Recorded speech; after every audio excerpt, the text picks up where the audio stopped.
moi je n'entre pas dans les considérations politiques. Une chose est certaine, d'un point de vue purement international, d'un point de vue juridique, et je pense qu'ici personne ne va en discuter, il y a eu le génocide au Rwanda en 1994, planifié, orchestré par un État. Je pense que c'est suffisamment démontré. S'il y a des gens qui ont des doutes là-dessus, je leur dis qu'au PPIR, il y a eu des ténors du parti, de l'ex-parti, de LMD, de Abiyarimana, qui ont nié qu'il y ait eu génocide, qui ont dit qu'il y a eu des massacres réciproques de part et d'autre. Mais il y a eu quand même Jean Kambada, qui était le président des transitions après la mort d'Abiyarimana, qui a reconnu devant le tribunal qu'il y a eu génocide. Donc moi je ne discute pas.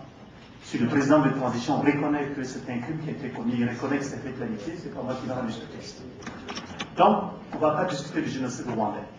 Il y a eu à l'œuvre, après le génocide rwandais qui a fait 800 000 morts, il y a eu un discours de certains Hutus, certains leaders politiques Hutus, essayant de dire que c'est la théorie qu'on appelle le double génocide. Oui, j'ai tué des gens de chez toi, mais en même temps, toi aussi tu as tué des gens de chez moi. Alors, c'est kiff-kiff. Est-ce qu'on peut oublier, c'est les guerres tribales, c'est les guerres ethniques, comme l'Afrique en a tant coutume? Non. Un génocide, ce n'est pas simplement un massacre de plus, ce n'est pas simplement une guerre tribale. Mes propos ne sont pas ici pour minimiser les milliers de morts qui sont faites dans l'Est du Congo. Mes propos ne sont pas ici, je ne suis pas un propagandiste du gouvernement rwandais ou du FPR. C'est facile d'insulter quelqu'un qui fait une conférence. Moi, je vous parle des lois internationales. Que cela vous plaise ou pas, vous pouvez changer ces lois-là. Ok? Elles sont insuffisantes, les lois internationales, elles existent. La question de savoir de façon émotive, est-ce qu'il a tué, il n'a pas tué, c'est un génocide, c'est pas un génocide, laissons les émotions à côté. Moi, je vous parle d'un point de vue strictement juridique. C'est mon point de vue. Et je vous remercie. Très bien, très bien. Bon, donc je pense que je vous remercie d'avoir gardé votre calme et je pense qu'on va répondre à toutes ces inepties que j'entends depuis quelque temps et pour lesquelles je suis resté calme pour qu'on puisse avoir un débat intellectuel de haut niveau. Monsieur dit que le génocide du Rwanda n'est pas discutable. Et il apporte à l'appui de son argument l'aveu de M. Kabanda. Monsieur lit la presse, c'est très bien, je suis journaliste, je sais ce que nous écrivons généralement pour amuser la galerie ou pour donner à des gens paresseux et qui n'ont pas la capacité d'aller faire des recherches plus loin, je sais ce que nous leur donnons.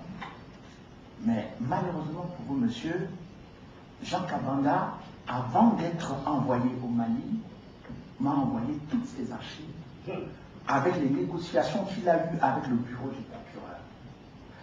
Et je tiens à vous dire que M. Jean Kabanda, l'aveu de culpabilité de M. Jean Kabanda a été obtenu sous la torture à Arusha par un officier canadien qui s'appelle M. Duflo, qui était condamné ici au Canada. C'est comme ça que le tribunal international a des recrutements. Deuxième élément, puisque vous dites que l'aveu de culpabilité de M. Jean Kabanda, je tiens à vous rappeler que toute la procédure qui a conduit à l'aveu de Jean Kabanda a été négociée avec le procureur adjoint, M. Bernard Mouna, qui est d'origine camerounaise, dont j'ai l'intégralité du dossier avec les pièces du procès, a dit à M. Jean Kabanda, reconnaissez que vous avez planifié le génocide et vous allez obtenir une remise de peine. Je suppose que vous ne le savez pas. Faites des recherches. Si vous voulez, je vous communiquerai les pièces. Pourquoi M. Jean Kabanda va être l'objet d'une contrainte du tribunal pour avouer qu'il a planifié le génocide? Je réponds en même temps à la personne qui est venue faire une remarque pour savoir si l'attentat de Suzaville était l'événement déclencheur. C'est pas moi qui le dis. Les Nations Unies reconnaissent que l'attentat de Suzaville est l'événement déclencheur du génocide. C'est indiscutable, y compris au sein du tribunal. Et le problème, c'est quoi? C'est que vous avez tous suivi que c'était le gouvernement d'Abiyarimana qui avait planifié le génocide. Alors, monsieur, on va être très sérieux. à quel moment M. Jean Kabanda a travaillé avec le gouvernement Habyarimana? Jean Kabanda n'a jamais travaillé avec le gouvernement Habyarimana. Deuxième élément, M. Jean Kabanda prend le pouvoir en plein massacre, c'est-à-dire environ le 9 avril 1994. Ce qu'on a appelé le gouvernement intérimaire. J'ai toutes les archives du gouvernement intérimaire avec les échanges qu'ils ont eus avec les Américains, les Belges et tout le reste.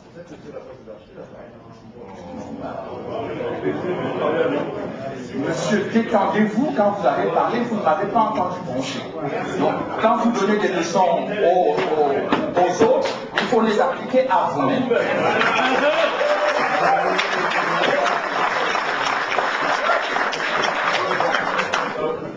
Jean Kabanda, on lui demande de reconnaître qu'il a planifié le génocide. Alors là, je pose une question. Le génocide a-t-il été planifié avant ou pendant? Parce que Jean Kabanda prend le pouvoir et devient Premier ministre pendant les massacres. Donc il ne peut pas être celui qui planifie le génocide au moment où il est en train d'être exécuté. Voilà la difficulté du tribunal. Deuxième élément. Je parle avec des faits, mais je ne vous donne pas jusque-là mon sentiment. Bravo. Un rapport de l'ONUA publié en 2000 dit ceci.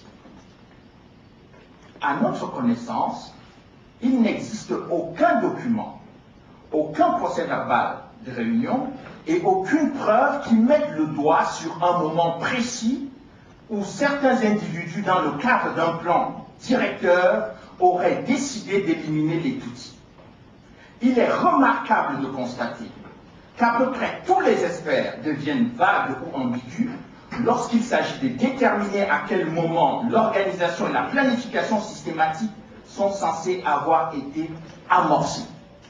Publié en 2000, jamais contesté par personne. Deuxième élément, un troisième élément, pour vous détendre un peu plus. Les archives des Nations Unies, c'est-à-dire un endroit où on ne peut pas vous soupçonner d'être pro-Hutu ou pro-Tutsi. Le gouvernement rwandais a accusé l'ONU, vous avez entendu, que l'ONU avait négligé beaucoup de choses et surtout, un certain général Dallaire, si ma mémoire est bonne, avait annoncé dans la presse internationale qu'il avait envoyé un fax le 11 janvier 1994 au Conseil de sécurité qui exprimait clairement la planification du génocide au Rwanda. Les responsables des Nations Unies, dont M. Shahryar Khan, qui était le représentant du secrétaire général, a diligenté une enquête interne. Je vous lis quand même, pour le plaisir, les conclusions d'un officier occidental qui a rédigé le rapport pour son supérieur hiérarchique, de M. Shahryar Khan. J'ai reçu les fax envoyés par le général Dallaire aux Nations Unies à New York durant la période mentionnée en objet et n'est pas trouvé aucune référence à un possible génocide. Je dois noter, cependant, selon ma compréhension, que le terme génocide n'a pas été employé avant la fin des événements de 1994. Et je vais finir donc par le rapport de M. Shahryar Khan lui-même, c'est-à-dire le représentant spécial du secrétaire général de l'ONU. Il dit ceci. J'ai nommé un comité constitué du colonel Fleischer. Ce que je vous ai dit tout à l'heure, c'était le rapport du colonel Fleischer. De M.